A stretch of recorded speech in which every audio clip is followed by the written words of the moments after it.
I need to put this lower unit back together. I took it apart a long time ago, but just haven't put it back together. And this is a ball mouse, if no one's ever seen one of those before.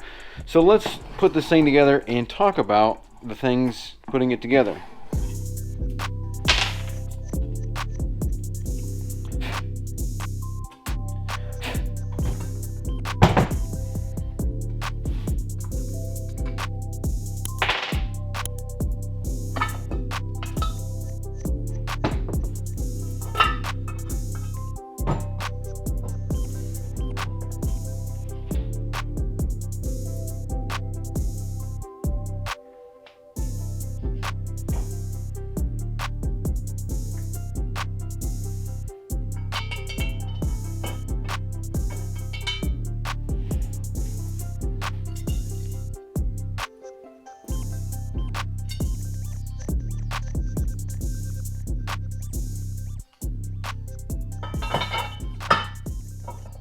First thing we need to do is drop this in, but you see all that junk that's in this? We need to actually spray that off. Before we start assembling anything on the lower unit, you want to spray all these gears off, make sure there's nothing on it, and then once they're all clean, what I like to do is I take some gear lube. So right here, got some Yummy gear lube. You know, go ahead and drip some of that on there, and then you spin the gear around. Get all nice lubed up, and we're going to stick this into the gear case. Once we stick that in there, we're going to be putting our drive shaft in. Our drive shaft is the next item. Actually, before we put the drive shaft in, I think I need to drop this thing in. So I'll clean this and drop this in. It goes in one way right there. Once this is in, my drive shaft can go in. Okay, this is the most crucial part. Since we're just putting together a lower unit that doesn't need shimmed, we don't have to mess with this. If you are messing with the shims or anything, this is the most important part, or well, the first step. It's not the most important, it's just they're all important, but this is the first step. So here you have a shim. So you got a big one, the actual bearing, and then this one is our shim. Shim goes on the bottom, this is our bearing, and there's a thrust washer on the top. You can see where the marks are showing that that's where the bearing was riding. Now these shims are what's going to change our pinion height. A smaller shim means that the pinion gear will be higher in the gear case. So a smaller shim that goes above it means that this gear is going to be up. A bigger shim means it's going to be down more.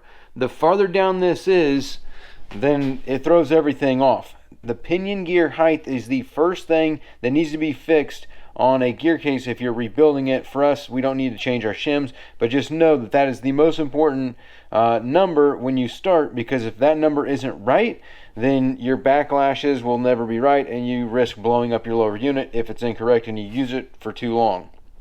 So for us, I'm going to put this in, and then these will slide up onto our drive shaft, and then the gear goes on, and then our nut goes on. So let me tighten that stuff up.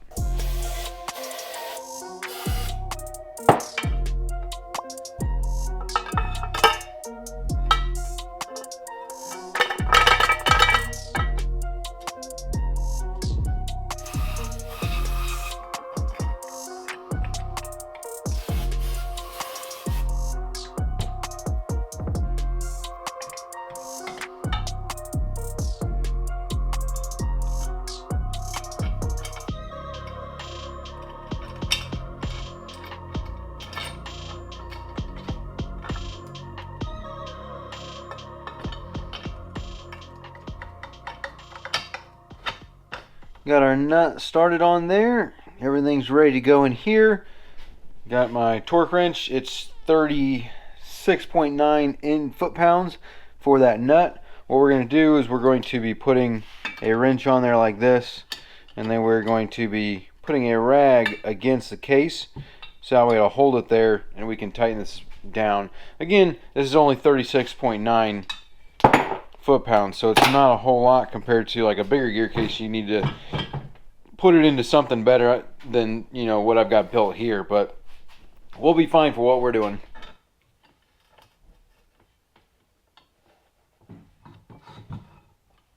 All I did was take a rag and stuffed it in there, so that way the rag is keeping my wrench up there on my stuff, and then I can stick it like this to tighten it.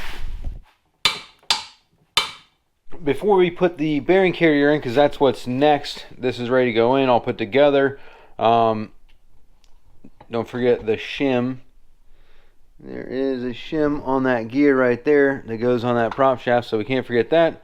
Then this whole thing just goes into there. This is going to slide in there. But before we put this together and it all gets tightened up, I want to show you something. This is not on this gear case, but other gear cases, you'll have stuff like this. These are washers with a wave washer. So you notice how we've got two flat washers and a wave washer in the middle. So on that, this basically preloads, I guess is what they call it, the drive shaft. So when you tighten it down, it preloads it and pushes it up. Now on this, if I push this drive shaft down, you hear it hitting those gears. And if I pull up, it doesn't hit the gears. Push down, grinds, up, no grind. That's what those do, is it preloads this to pull it up and it keeps tension on it. So if you have a gear case that grinds real hard when it's in neutral after a service, most likely those are not put in properly. So now that our nut is tightened down though, we can go ahead and drop our drive shaft down into here, put this thing into place. Pretty easy. We're just going to put some gear lube on all of this stuff and then slide it in there, and then our shift shaft can go in. But I'm going to do it like this, so that way this piece does not fall out. And then also I want to put gear lube on everything, and especially these O-rings.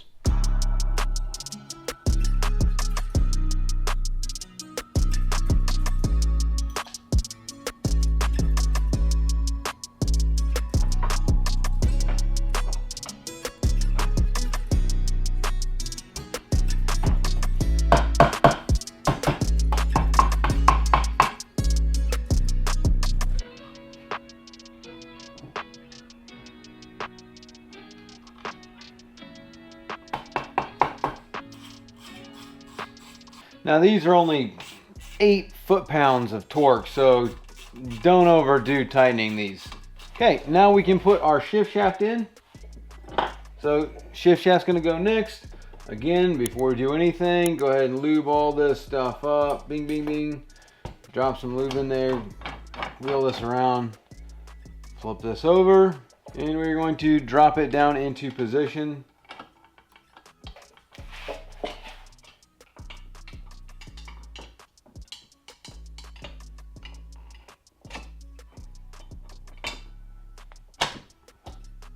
If you have to, if you don't put the shift shaft down before you put the prop shaft in, just take a flathead like this, push it down, pull the shift mechanism back, and then you can slide your shift shaft down in there, easy peasy.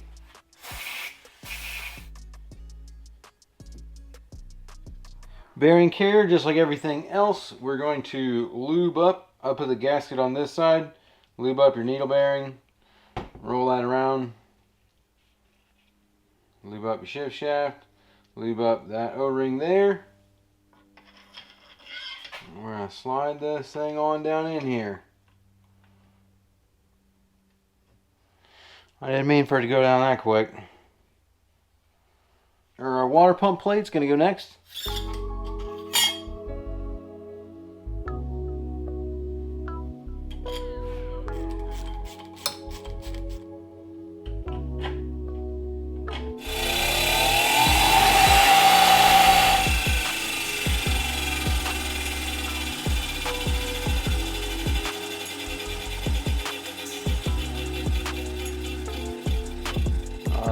Put our woodruff key in there. Grease all this up. This thing needs a new impeller.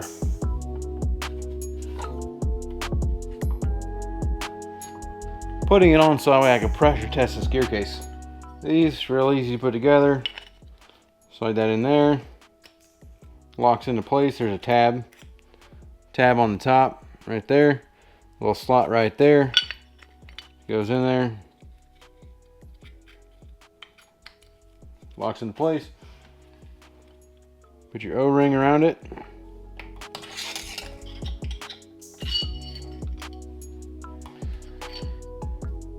Grease this up, make it a little bit easier to go on.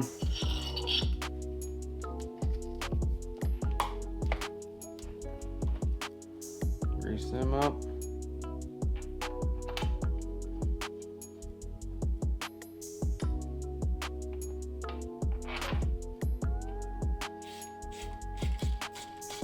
Okay, so now the last thing we want to do before we finish everything out is we want to pressure test this. So I'm going to take the lower drain plug out of here, tighten this one up right here. I'm going to tighten that one up, put this in there. We're going to pump this up to see if it holds 10 to 12 psi.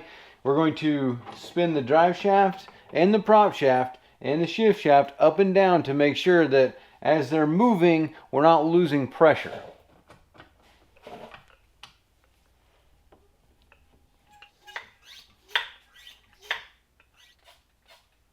If you do lose pressure, what you got to do is you spray some soapy water on there, spin it around, and we're looking to see for a leak. We don't have any leaks on our prop shaft. Anywhere else that we would have a leak is going to be inside of the exhaust, which is going to be down in there. Could be a potential leak, or underneath here where we'd have to take all this stuff off to see where exactly we're leaking if you have a leak. Something like that is exactly what we're looking for. Let me see if I can't tighten that down, if that will seal up or not. If not, I just need to order a new gasket, put it on there. Or we could always use good old Forma gasket sealant. That works too. But let's see if I can tighten that up.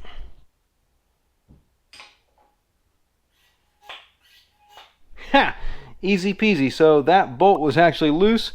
We've got 12 psi here and it is holding. No more leaks. Yeah, that was very simple. I just actually forgot to tighten that bolt up all the way. That's all it was. And that is pretty much how you reassemble a gear case. Something that I forgot to mention is that normally you do not pressure test these from down here. You pressure test them from here, but this is a lower unit. I got it laying on its side, so that's why I did it there. You don't want to do it here because whenever you let the air out, if there's any gear lube in here, it will suck it up in through your pressure tester. So normally you don't do that, but this is a little one. I got it laying on the bench like this. That's why I did that opposed to there. So just have that in mind.